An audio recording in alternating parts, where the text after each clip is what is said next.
Hey YouTube, this is Ben Yessel. How's it going? I know I haven't made a video here in a bit.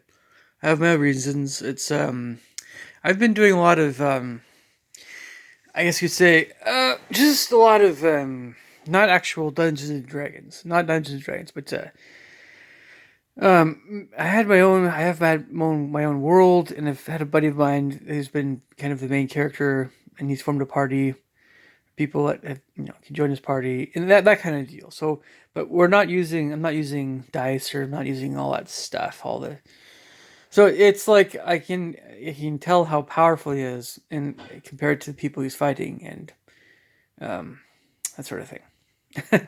So it's I recommend, if you guys like Dungeons and Dragons, or if you guys are into that sort of thing or whatever, just scrap the dice and scrap the. I mean, dice are great to have. Multi-sided dice are great to have for a number of reasons, but these, in my opinion, just the character creation and combat takes way too long, way too long in Dungeons and Dragons. So it's a much better way to go, because then you can just get a lot more out of a one day of adventures, kind of thing. Anyway, tomorrow I'm gonna, that's what I'm gonna be at. So I've been doing a little bit more of that, and um, working on this big fantasy world. And so I think most of this video I'm going to talk about that stuff, and maybe in a different video I'll talk about other stuff. Um, so by the way, regarding world building and character creation, all this stuff, what you want to do, I think, in my opinion, more than anything else, is since you're going to be really you're working on this thing for at least a little while, and you're going to be having your friends use it for ventures and that sort of thing. You don't want to be thinking about pleasing other people, although that you might think along those lines. It's good to be aware of what people like to have in an adventure.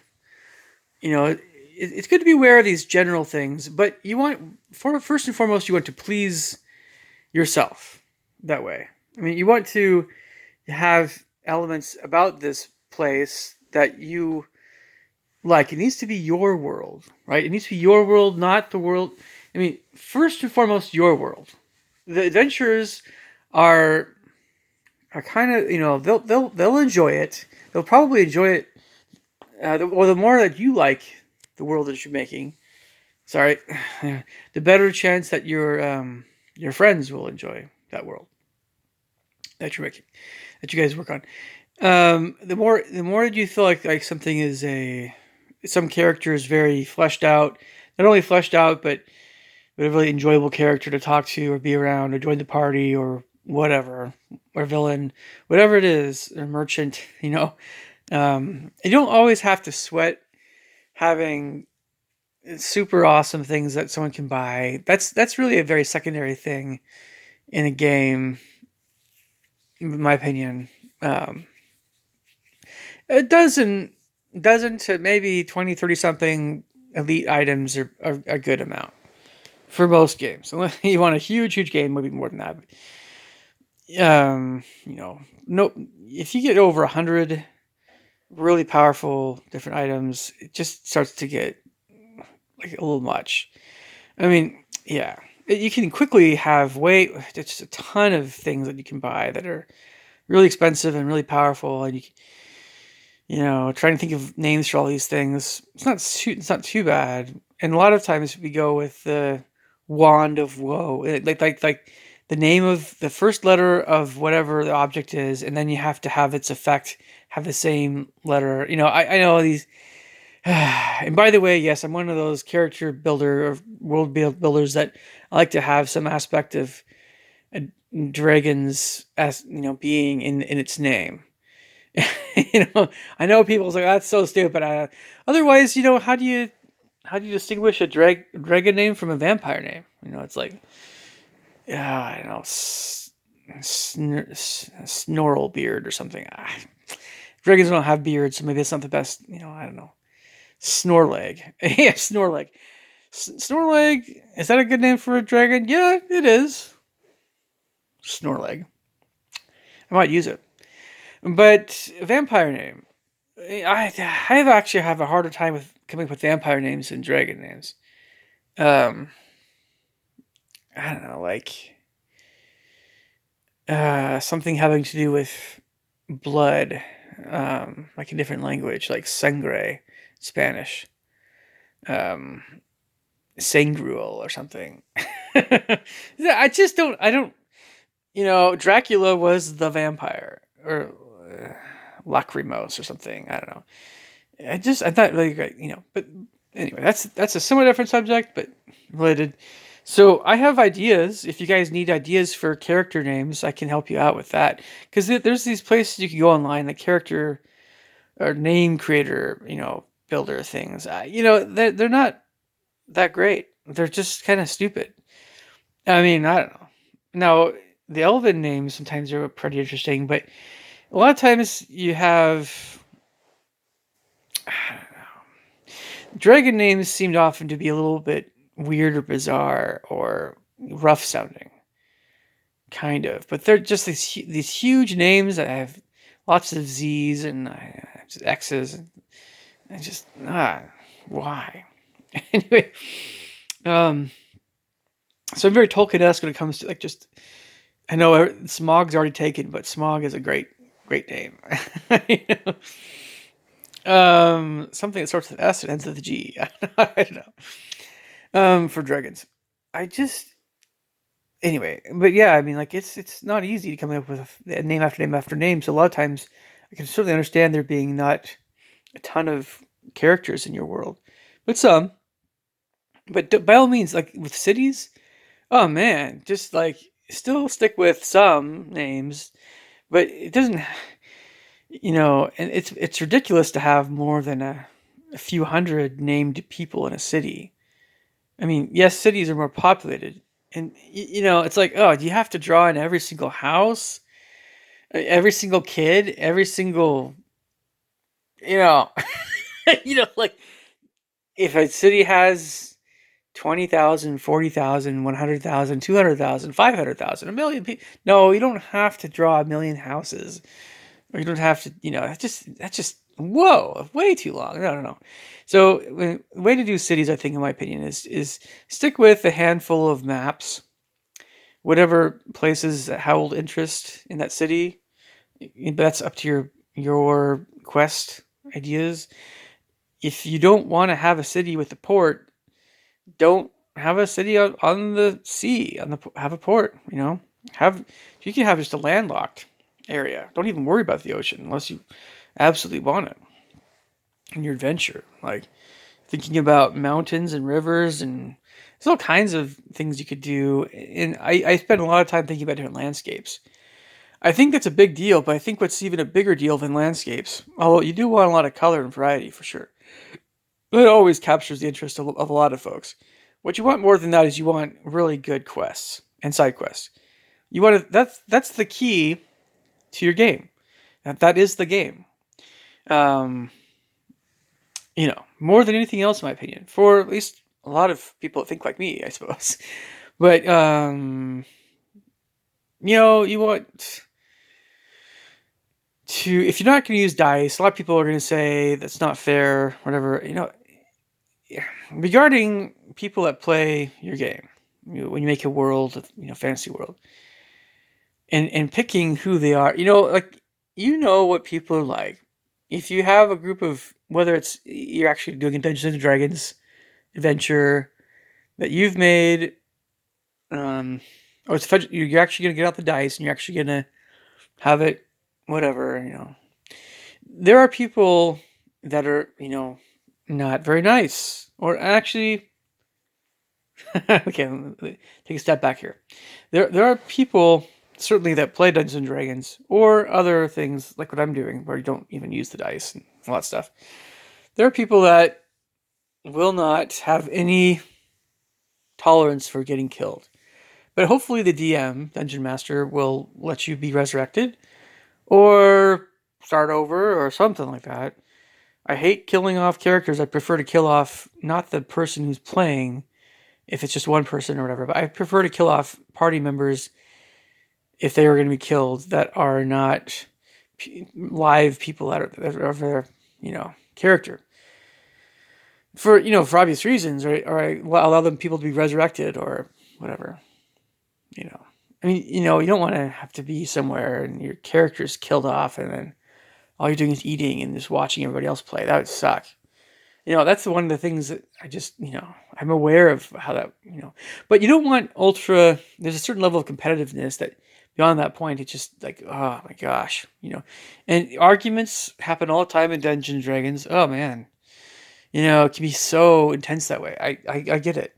So, maybe you want to have people play your game that aren't too angered, or have the similar temperament as you regarding that sort of thing. There's all kinds of other things that, you can have less tolerance for. Certainly like things that, are involving, sexual matters, that sort of thing, obviously. I know some people willing to allow people to play evil line characters. That makes a lot of sense.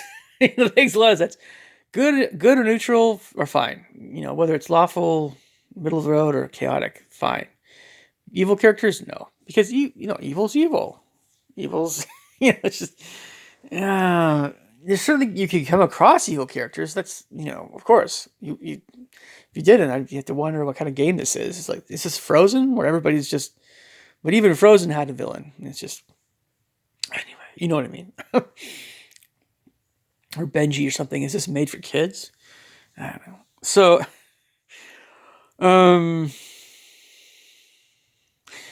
some other things about world building. So my current area that I've made, this kingdom, has 24 areas. I think that's plenty. And each area, it doesn't have to be gigantic. But there are varying sizes. Some are pretty good size. Some are pretty big. Others are kind of dinky, small. It's okay to have some small areas. The main thing I think you want in a good adventure game, you probably want at least a handful of areas, at least 4 or 5, especially if they're really big. But let people know right off the bat, this is not a big, huge adventure. This is like you're exploring dungeon and forest nearby and the little village and maybe another dungeon and then the final area or something. I don't know. Whatever it is, it doesn't have to be huge. It doesn't have to be gigantic, but having 24 maps, that's pretty epic. And so, the bigger it is, the more I think people are going to want to be really enthused about it. Having 10 different maps, that's not bad. 24 is, and again, I'm not talking each of my maps, each of the areas, some of these places aren't really that big. And that's probably a good thing. You could spend so much time on this stuff. And then there's all the characters and all the puzzles and all the stuff you put in these maps and all the different kinds of things. And it's, it is possible to kind of like run out of ideas but when you run out of ideas, you just need to, I was talking about this with my buddy, you just need to live life more, get outside of what you're doing to have more ideas that just come to you that you can put in these worlds. Dreams for me are another thing that are always landscape-wise, building-wise. Dreams are a huge source of inspiration, huge, gigantic. Just immeasurable. So, but you want. Here's the thing about quest ideas, and it kind of depends on the person, and there's a question of why are we? What's the point of this adventure? Why are we doing this? If someone is playing an adventure game that you've made, there's no real point to it. You're just killing monsters. You're just finding treasure. Let's say the whole point of the whole game is something romantic, or okay, but is that it? You're rescuing a princess from an evil dragon or something, or evil mage. Yes, that's very stereotypical. So you want to add some other stuff to that plot to make it more interesting, maybe, or. I'm not saying that originality is making the princess at the very end. You rescue the princess, and she turns out to be an ugly hag, and she's like, "But do you still love me?" And I'm not saying have it be weird like that. I'm just saying, think about the themes. Think about the themes, just like writing a story. Think about the themes that you really want to have in this adventure. What are the things that matter to you personally, right? Those are the things you want to put in your adventure. And then so other people have similar desires. Other people have similar things you're curious about. If you're curious about the color purple, put some purple in there, but have it be something where someone has to kind of, think this is very basic. Purple flowers, right? What is about purple flowers? They can, like violets and stuff. You see violets and maybe that suggests something that's a little bit like poison or witches or something. These kinds of associations that people have mentally, or put it in there. Have all kinds of things that suggest evil or good or other attributes about different kinds of characters. Um, if you have a bunch of red and white balloons, obviously what's coming to mind with that whole thing? Well, yeah, clowns, but it can also be, I don't know. Red can suggest dragons. It can suggest vampires. It's also the shape of things. Like if somebody has a really sharp, long nose, like I have a character in my, in my world called Needle Nose, and he's a little house elf, and his nose sticks out really far. You might think, oh, he has a sharp little nose. You could use as a dagger or something, and that kind of stuff, right? So a needle nose type character is completely different than a Ubo, big fat bear, big giant, big jolly fat round creature, right? And so these different shapes and things, shapes of noses and shapes of how big their mouth is and the color of their face and um you know it's really easy to get into the goblin, orc, minotaur, centaur, unicorn, dragon, standard fantasy creature train of thought. I want these creatures here. Yeah, that's you can do that, but it's kind of basic level. You want to try to go beyond that and have some maybe original creatures or something that you can add to the fantasy genre that hasn't really been done before, in my opinion. But it needs to not be original for the originality's sake. It needs to have something about it that really just kind of works, kind of ticks. It's kind of it's adding to everyone's subconscious, and you can have those kinds of characters and creatures. It really is something. But that's what people are looking for. And when you have stock stuff, it's like okay, filler, right? Okay. The most boring kind of quest, in my opinion, is okay.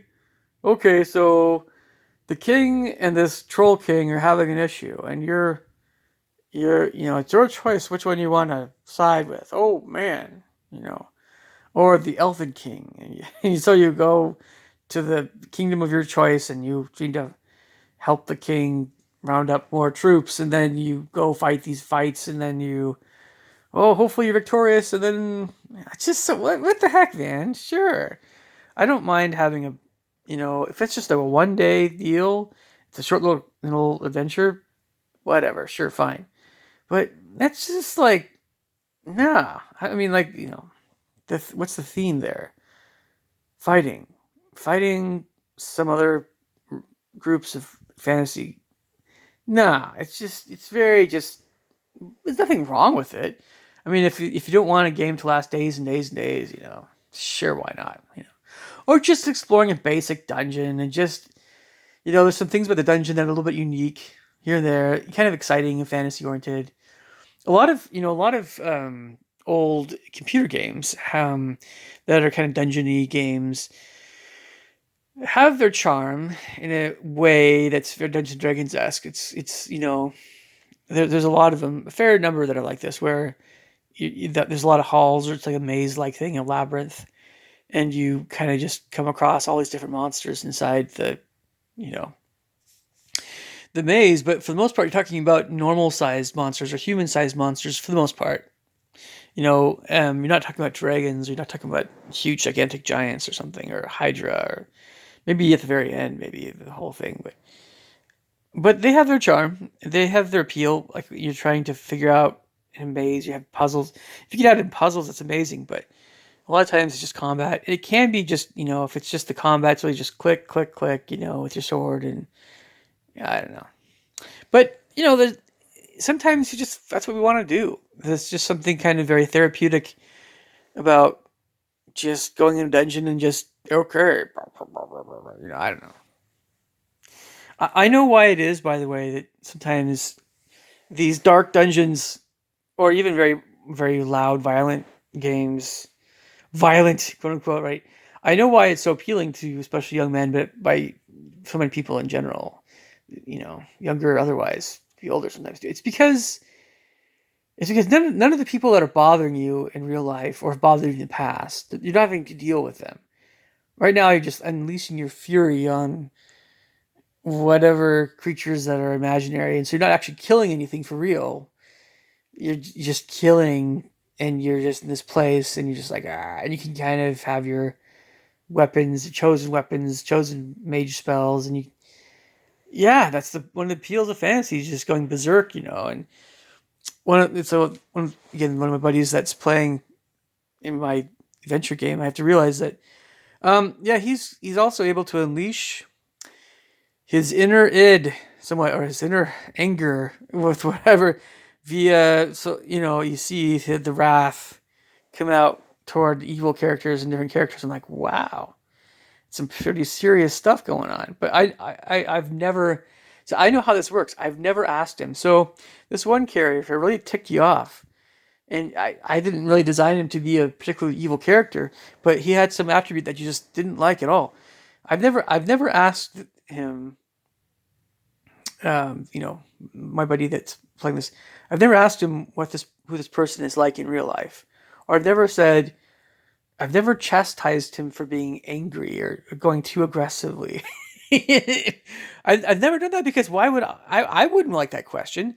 It's like it's like one of those questions that kind of just takes a lot of the fun out of these kinds of things. You know, like you get fired from a job, you kind of wanted to have, but not kind of not. But if you have all kinds of crap can happen to people, and this is just one way of dealing with all this crap. And in case you guys are wondering, there's, many people, I realize many people like to have play adventure games like this that you wouldn't even expect. What's his name? I can't think of his name right now, but there's a gentleman, a black guy, who's a game show host. Not not Steve Harvey, but a different guy. He used to be what line on what line is this? Oh yeah, it was uh not the Wayans brothers. Wayne. Oh, anyway, so this guy plays video games.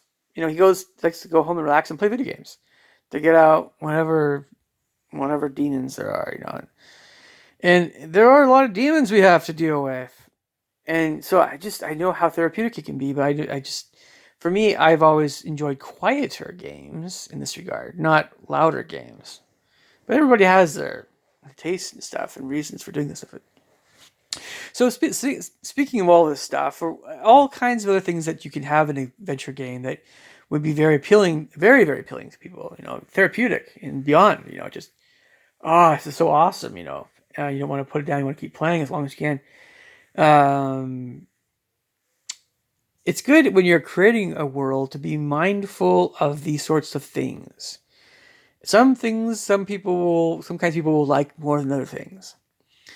I can tell you what this other one of my buddies, what he liked the most, I think, in my game so far. If you have good, well-designed puzzles, well-designed puzzles that aren't just random or not, they can really be very intellectually appealing, especially if they have some kind of relation to the plot, even of the story, or has some kind of relation with the landscape, the character of the area that you're in. If you're in an icy, northern, so just you're in a polar region, way up in the close to the pole, the North Pole or South Pole of the world, or something like that, very cold area, and you have a obstacle. We'll say it's an obstacle. An obstacle. One of the easiest ones you think of as a frozen lake. Well, there's this frozen lake. Is it thick enough that you can walk across? Or if you fall through, how cold is the water? Are you gonna die? How quickly are you gonna die? And so you need to cross it. That's the only way to get across the next area is going across the lake. And so, and you have these really heavy characters. Are they going to make it across without the ice cracking? And maybe you can have the lighter characters with the flatter feet go first, and then they can get a rope fastened to their end or something. So is there some way of helping the heavier characters across without them crashing through the ice? But that's an obstacle. There's a really there really are, and I can help you guys with all kinds of like this, like different obstacle ideas, different puzzle ideas, different quest ideas. But quest ideas have to do with the themes in a game, not just romance is one of the ones we think of sometimes, but sacrifice and courage, and even a theme can be shape shifting. Dealing with a lot of shapeshifters and what their connection with evil, that sort of thing, and not hiding your real identity, or it's one's real identity, or betrayal is a theme, or revenge. This is a huge theme. The Count of Monte Cristo, that kind of thing, or learning, just in general, learning skills and things, and the wise sage or wizard teaching the apprentice, themes having to do with nature, themes having to do with just understanding people better, trying to be more observant and shrewd. It's endless. But some themes, again, are weightier than others, like death and love, and again, sacrifice and character kinds of things, and the fear of the unknown, or facing fears, or again, I mentioned revenge. There's a question of when is fighting justified, or is it ever justified, or you have a very non-violent game, or you have a very violent group of people. Are they evil because they're violent? Is it so violent, or is what is the morality of fighting? I guess you could say other kinds of morality, other kinds of what's relationship with family members, that sort of thing. So I'm gonna kind of wrap up this video here in just a sec. But during COVID-19 stuff, I think a lot of folks are just kind of chilling out. Probably not as busy as we ought to be, or working from home. So it's like, yeah, I'd recommend it. Fantasy is really great if you enjoy that sort of thing. If you enjoy that sort of thing. Anyway, leave your thoughts and comments below. I'll catch you guys later. Take care. Bye.